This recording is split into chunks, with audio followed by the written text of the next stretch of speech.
Kapan saja kok ada rasa saya bisa sukses tanpa Allah, sebetulnya kita ini sudah dalam jurang kehancuran.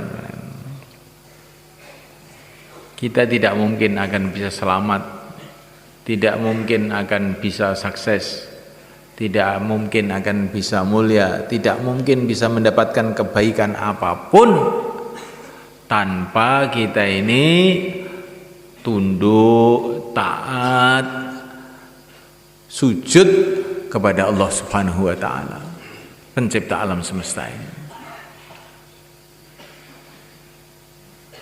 Ini sudah pasti ini malaikat taala. Nah, ada makhluk yang namanya iblis, itu suka membisik-bisikkan dalam hati manusia itu bahwa tanpa taat tuh bisa sukses, bisa selamat, bisa bahagia. Dalam maksiat itu ada kesenangan, kegembiraan. Itu tipuan iblis.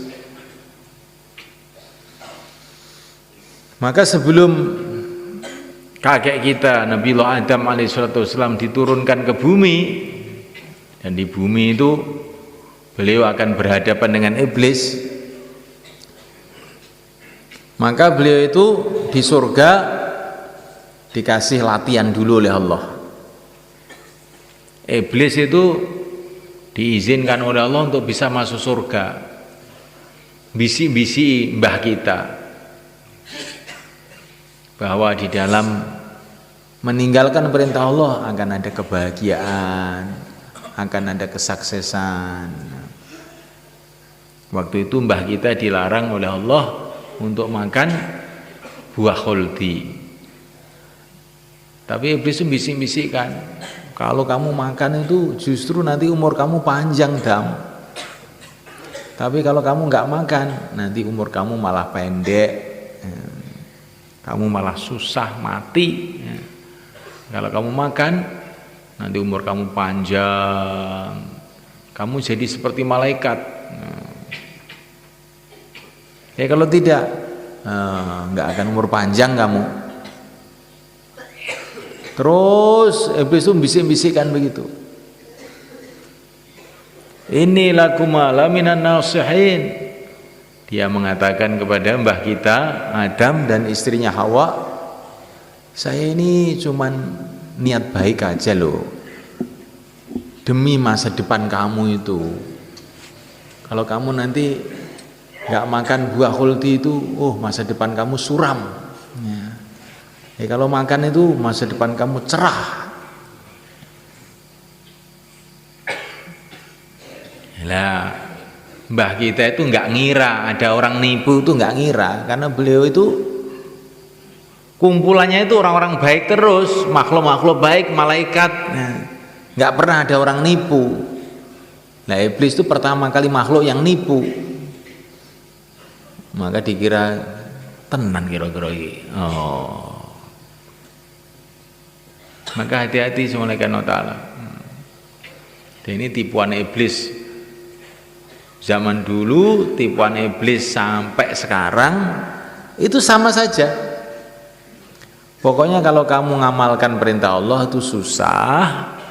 Kalau tidak mengamalkan perintah Allah enak. Masa depan cerah.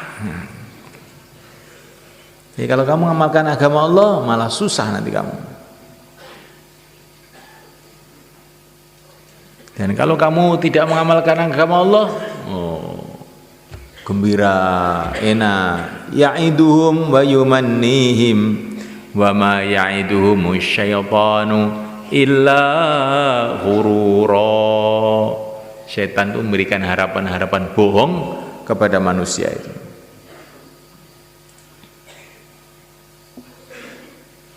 Innama dzalikumus syaitanu yukhawwifu awliya'ah fala takhafuhum wa khafuni.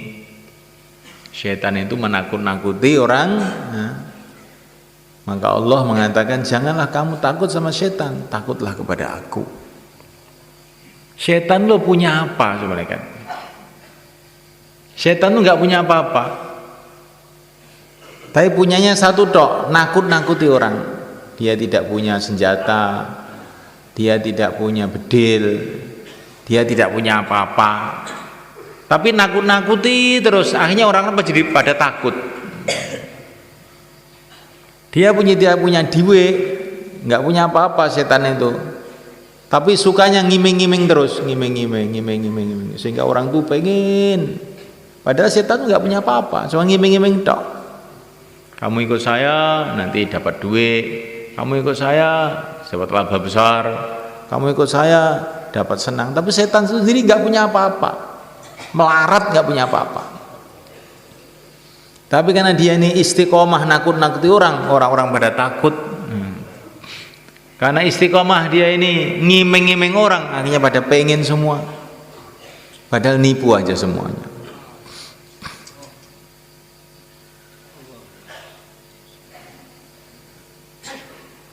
Coba semua kan, semua itu kan dunia itu cuma eming-eming saja. Yang punya segalanya itu hanya Allah. Sebetulnya yang berhak untuk ngiming-ngiming itu hanya Allah. Dia yang punya segalanya.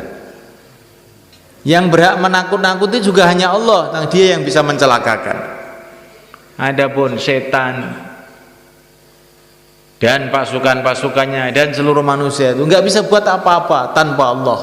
La haula wala quwata illa billah. Nakut-nakuti tapi tidak bisa mencelakakan, ngiming-ngiming tapi juga tidak punya apa-apa. Maka kalau kita ini diiming-iming sama syaitan, ingatlah bahwa Allah telah mengiming-iming kita dengan yang lebih besar. Kalau kita mengamalkan agama Allah, Allah berjanji kepada kita, hidup kita akan barokah. Setelah itu akan masuk surga Allah SWT. Kalau setan itu atau teman-temannya, pengikut-pengikutnya nakut-nakuti kita, kalau kita amal agama akan susah. Nggak usah takut, mereka nggak punya apa-apa, nggak bisa mencelakakan kita. Allah telah menakut-nakuti kita, dan Dia yang Maha Kuasa. Kalau tidak mengamalkan agama, maka kita di dunia ini akan dikasih oleh Allah ma'isyatan donka, kehidupan yang sempit. Bukan rumah yang sempit, kehidupan yang sempit. Walaupun rumahnya luas, ya, sawahnya luas, tapi sumpek terus, itulah namanya kehidupan yang sempit. Walaupun pagi hiburan, sore hiburan, malam hiburan, tapi tetap saja nggak pernah bisa tenang.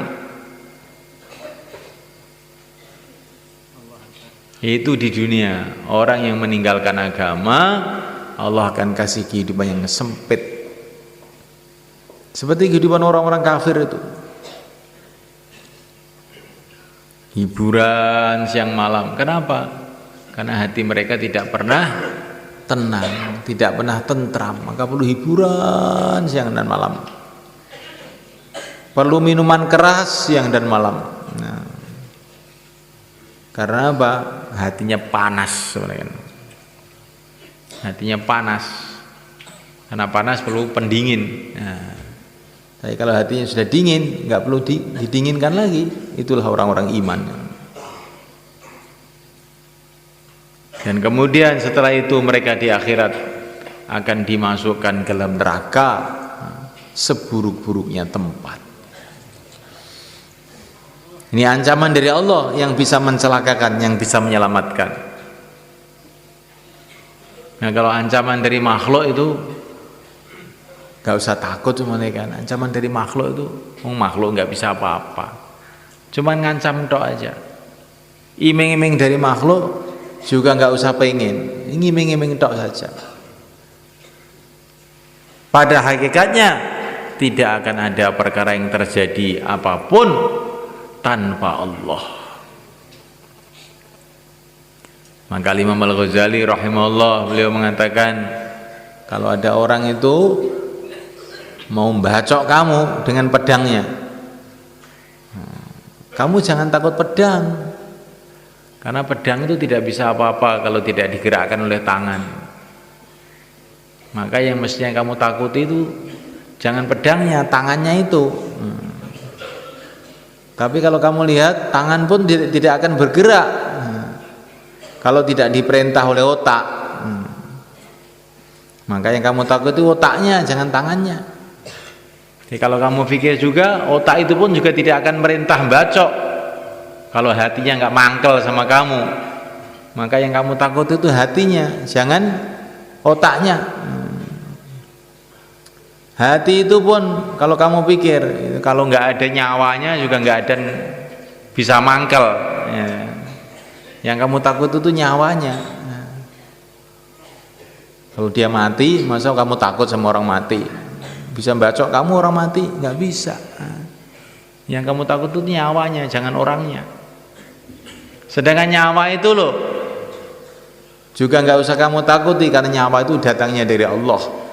Kalau Allah kasih nyawa, ya dia akan bergerak. Kalau Allah tidak kasih nyawa, dia tidak akan bergerak. Maka takutilah Allah subhanahu wa ta'ala saja.